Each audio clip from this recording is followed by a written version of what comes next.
Everybody, it's CC. Welcome back to Seeking the True Paranormal, where we are the tube of all things paranormal. Thank you for joining our family, and if you haven't, please join our family. Um, Give us a thumbs up if you like this video, and leave your comments below. So, with all that said, let's go ahead and jump into our video, shall we? I have shared my secret with y'all about some of the things that I can do. Um, One of those things, if it was separated out by itself, would be an empath. Okay, there's a difference between a sensitive and an empath. So, a sensitive, they sense some things, but not all things. An empath, we literally get everything. Like, some empaths only sense it from the living, some empaths only sense it from the dead, some are sensitive to the point that they sense literally both, and it's exhausting. So, you probably guessed it, I'm one of those empaths that sense everything. Of course, like, then I have little other gifts with it. So, today we're going to talk about some of the downsides, but also some of the positives about being an empath. But first, I'm going to name 3 downsides, okay? So the first downside is that it can be exhausting. And the reason it can be exhausting is because, like I said, you're literally sensing everything around you.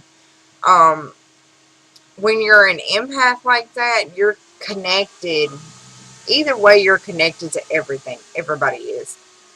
But you feel those connections, like you feel that connection with the person. You feel the connection to Earth. You feel the connection to things within the Earth, things around the Earth, things in that, like, it's really difficult because you sense all that energy all the time, and it either is good or it's bad.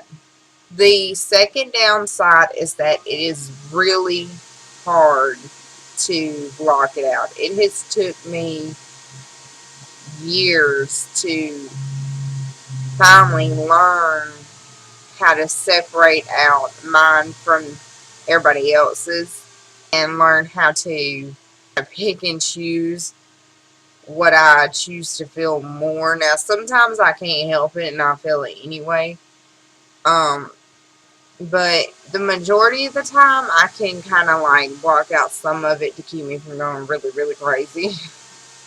And then like half of the time, like sometimes I can't. A good example of when I can't, like say I have a bunch of people in the room and there's a lot of negativity, or there's a lot of sadness, or there's a lot of like, things like that. It brings me down and it exhausts me because it's literally pulling all my positive energy. But like, say there's a lot of positive energy, I have more energy. I'm more upbeat. Like, I physically have more energy. To uplift me, you know. So it just really depends, and of course it affects my mood. Third downside to that the energy around you will tend to, and when I say that, like, it will literally get you to the point that you're in their mood, so you're not even yourself. Like, you're not even being yourself because you're feeling so much of that, and it's like, you know, if I'm around a lot of negative, my mood tends to go from my normal happy to, like really depressed, really angry, a lot of it anger, frustration. Get to the point that, I'm not being myself, I'm being snappy and stuff because I can't get it to shake off because there's too much around me. Now, like, if I'm in a mostly positive energy environment, then I'm a lot more happy. You know, I joke around more and stuff like that because I feel a lot better. Um, so yeah, those are 3 downsides.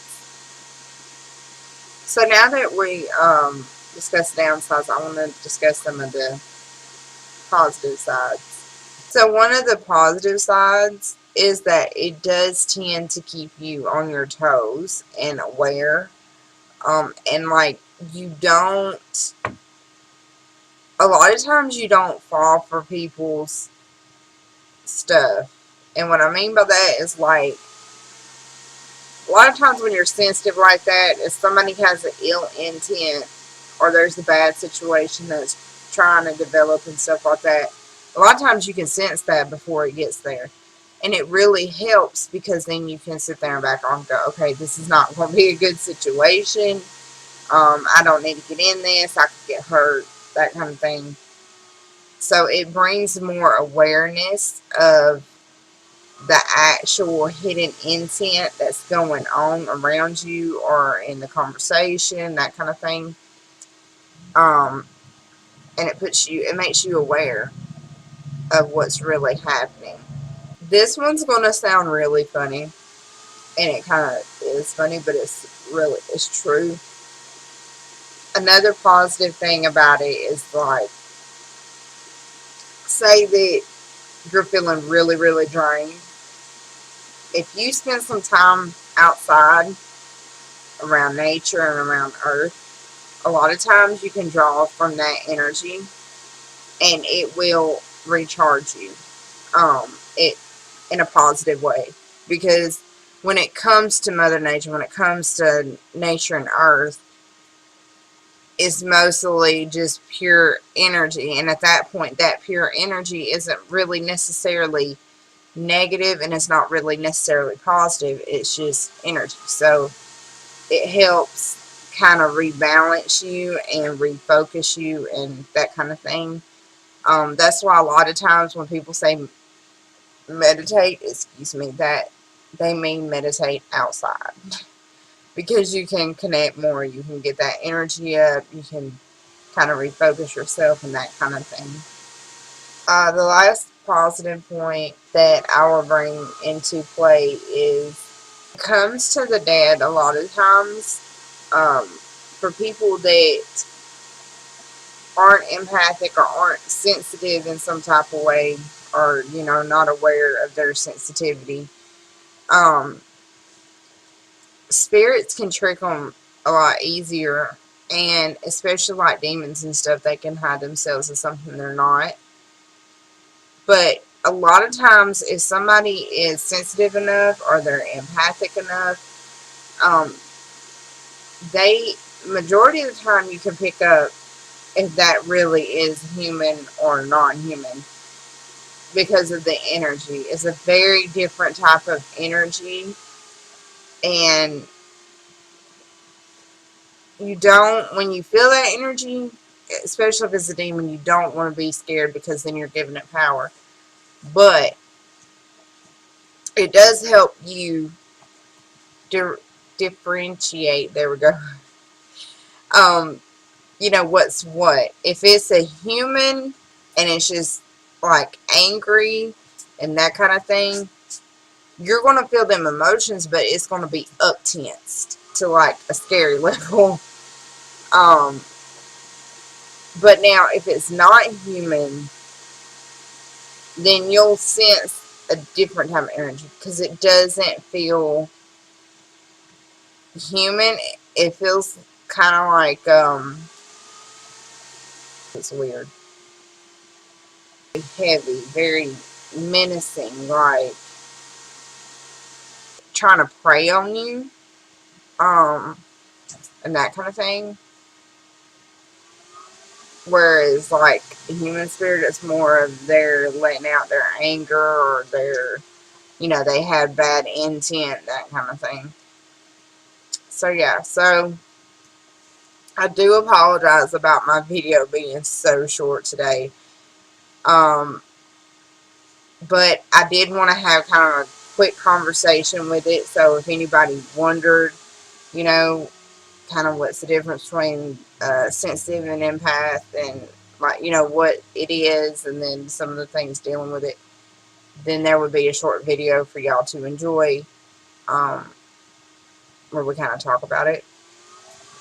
Make sure to check out the store. I have made a new design in it that I think y'all will like. And with that being said, I got to get ready and like feed these dogs and then go to work. So I shall see y'all later. Thank you for tuning in and watching. And if you haven't joined the family, I hope you do, because I love fam. Okay, just saying, I love family. So anyway, I shall see y'all later. And with that, I'm going. See y'all. Bye, y'all.